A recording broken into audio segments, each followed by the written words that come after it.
એટલો હેરાન 2.5-3-4 વર્ષથી હું હેરાન છું અને મારા ત્યાં લાઈટ નથી. હું તમને બે હાથ જોડે પગે લાગીને વિનંતી અરે નિશાંતભાઈ યાર કેવી રીતે કામ કરે તમને ખબર છે માણસ શું છે યાર. હું મેં ખાલી 5 મિનિટ માણસ માંગ્યો છે કે મને 5 પ્રજાસત્તાક દેશમાં પ્રજાને જ આજીજી કરવી પડે તે કલંકિત કૃત્ય કહી શકાય. આ લોકશાહી દેશ છે, આ પ્રજાસત્તાક દેશ છે, પરંતુ અહીં પ્રજાને જો કામ કરવું હોય તો સરકારી બાબુઓને આજીજી કરવી પડે છે. આવો જ એક વિડીયો સોશિયલ મીડિયામાં વાયરલ થયો છે.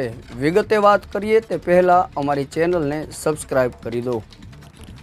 સોશિયલ મીડિયામાં વાયરલ થઈ રહેલા વિડીયોમાં વીજ જોડાણ માટે એક અરજદાર હાથ જોડીને એન્જિનિયર સમક્ષ વિનંતી કરતો જોવા મળે છે.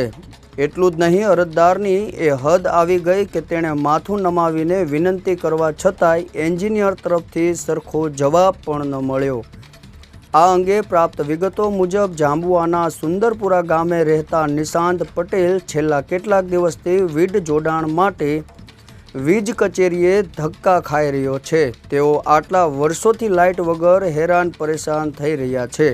આથી આખરે તેમની છેલ્લી હદ આવી ગઈ અને તેઓ ફરી એકવાર વીજ કચેરીએ પહોંચી એન્જિનિયરને વીજ કનેક્શન સાથે હાથ જોડી ઘૂંટણીએ પડી અને માથું નમાવી વિનંતી કરતો વિડીયો સામે આવ્યો છે. આ મામલે નિશાંત પટેલના ગ્રાહકનું નિવેદન સામે આવ્યું, જેમાં તેમણે જણાવ્યું કે છેલ્લા 5 દિવસથી વીજળી ગઈ છે.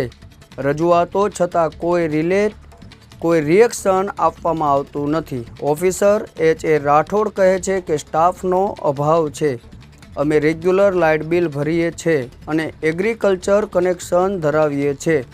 લાઇટ બિલ ન ભરીએ તો કનેક્શન કાપવા GEB પાસે સ્ટાફ છે, જેથી આખરે કંટાળી પગે પડતો વારો આવ્યો છે.